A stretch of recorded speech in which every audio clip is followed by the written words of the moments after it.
afternoon, folks. Well, very early afternoon, but hope you're all keeping well. Thought I'd bring up my Dark Age collection because, well, it was a collection I'd been neglecting a little bit. I haven't done anything for probably about a year. I don't think I've touched them. Yeah, there's a lot of things that I was trying to do with this collection, and it's gone a little bit everywhere. Like, I have picked up a few Normans, some Saxons, but then I really need to think about like what period within, the early medieval period or Dark Ages I really want to focus on.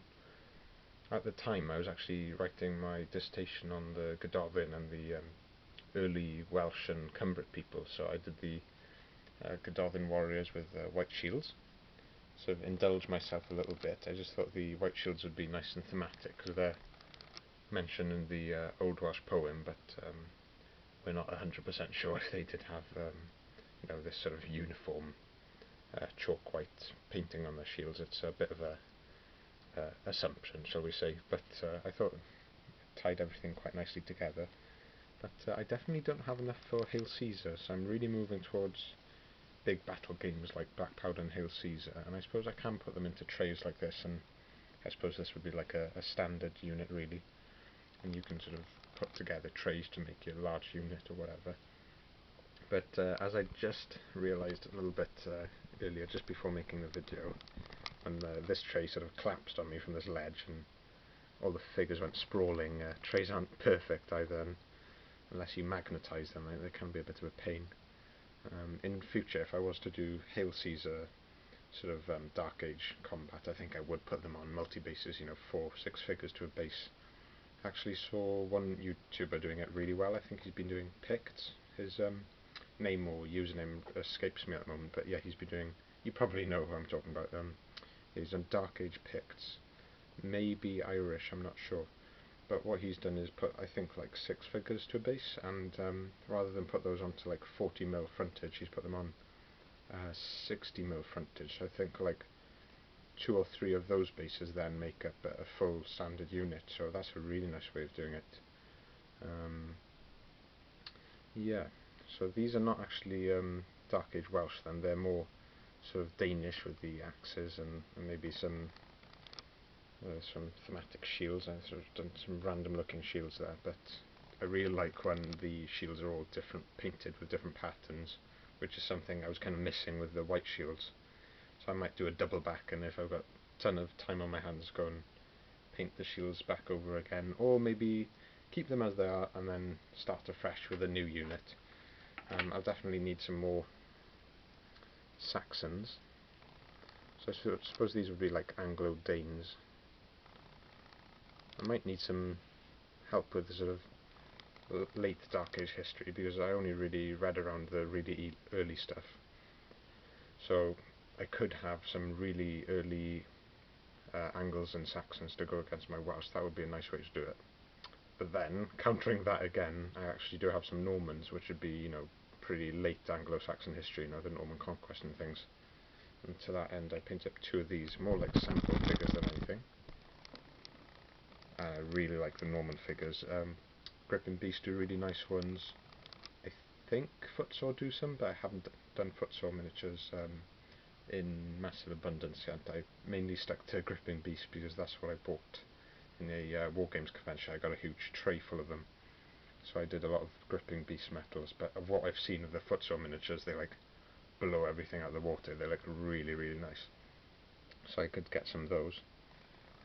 Hastings would be an awesome one to do. I've wanted to do that for a long time, but that's been in the back of my head. And yeah, a lot of opportunity to paint shields and things.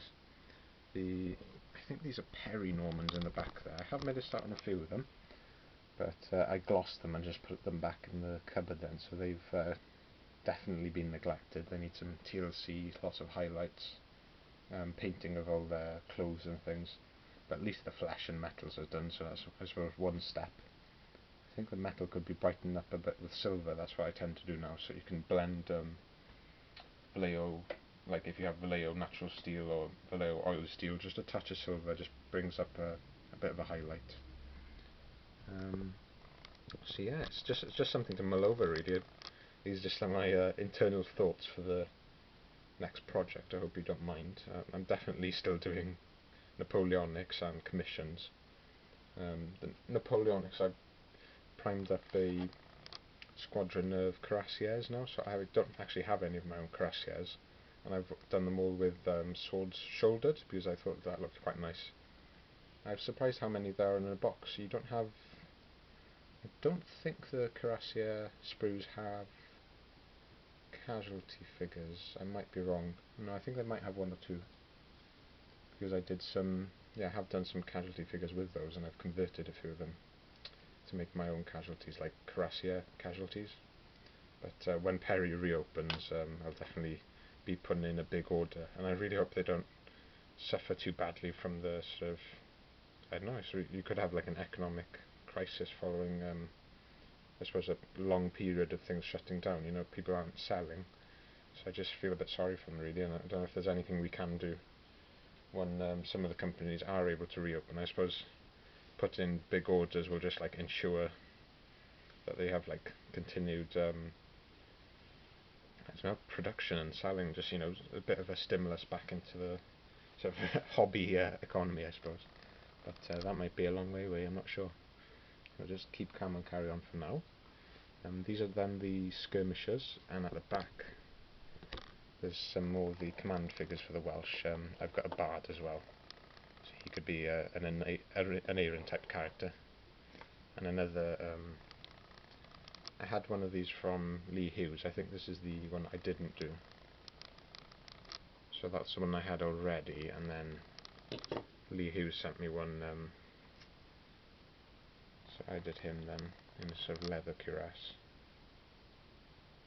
And I think it's much nicer when you paint the shield designs by hand, and even if it's mentioned that there's white shields in the poem, I think there's something to be said for just painting them all in different coloured shields. It's just spruces up the entire army. I've got another commander as well. I think he might be a Viking sort. He's in the front there. He looks quite nice. And then some older Dark Age figures that I had off James Welsh Wargaming. And these, I think these are a mix of Anglo... I suppose they'd be like Anglo-Saxon types or Arthurian types. Again, it'll help to pad out units and stuff. So that is the Anglo-Saxon collection so far, painted up. There's a lot that I could do with Victrix plastics. Those could really paint up a large army really fast. I've got a lot of Perry Normans to do, you know, the nice metals. So there's a lot of potential. I think it's just going to be a matter of paint everything up that I've got unpainted. I've got time now, so just paint everything up. If I have some like massive big decision, like not to do Normans and do the earlier conflict, I could probably sell those on and, you know, put that in, invest into a different project, or, you know, buy some more Napoleonics or something. So it's just food for thought. It's been great seeing everyone's videos, and I actually been going back and catching up on people's videos as well. Sorry if I don't comment to every video, because sometimes I either miss something or maybe I'm busier, but I'll try and get around to, you know, people's regular things in my subscription box and things. But yeah, hope you're all keeping sane. Maybe get in your last orders if you know, there are some companies still staying open. I know Empress is able to keep open, so I was considering buying more Spanish Civil War and Indian Mutiny from them. So something to think about. Yeah, the Indian Mutiny range is lovely. I also bought AB figures the other day, because someone down the club is collecting a big collection of those, or has had already for like 30 odd years. And we had a great battle called, well, it was Wagram, it was, like a section of Wagram. And oh, that was just a great battle. You can read up on the battle report on the Jemima Vawr blog. So Jemima Vawr, Vawr is a Welsh word, F-A-W-R, Jemima Vawr, and he does a lot of Napoleonics and smaller scale stuff, really good, and the battle reports are very detailed with lots of pictures as well. So well worth keeping an eye out for those, and go over to his blog if you can, and, you know, have a read to see if you anything takes your fancy. Yeah. And yeah, I think I'm going to crack on with the English Civil War Commission and dabble in some Napoleonics as well.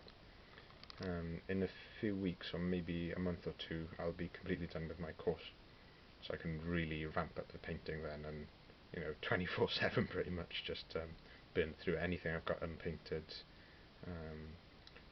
crack on with any commissions, and yeah, just keep calm and carry on, I think. Yeah, okay, all the best folks, and catch up with you again soon. Ta-da!